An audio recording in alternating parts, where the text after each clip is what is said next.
Lady song गाते हैं हम, जैसे बता रही हैं होली के बाद सही अरब के लिए ना सऊदी रे फौजी। तो एक औरत क्या सोचती है अपने पति के लिए वो सोचते हैं, और हम जब किसी लड़की की छेड़खानी वाले का गाना गाते हैं तो मर्दे क्या सोचते हैं लड़कियों के बारे में वो सोचते हैं। क्या बात है, जैसे भतीजवा के मौसी।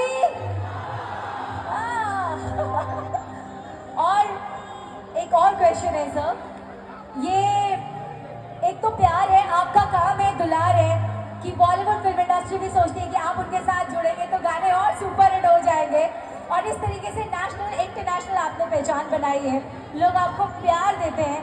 अभी इतने सारे लोग जो आपको देख रहे हैं उन्हें अपनी भाषा में अपना अपना गाया हुआ एक दो लाइन गाना जो आपका फेवरेट है कौन सा? मैं अपना ही गाया हुआ गाता हूँ जी। 7 से 8 हजार गाना हम गौले को बदलना तो याद होना हो, लेकिन प्रयास बा की जो अंतर लोग दिल के करीब हो करे के गावल।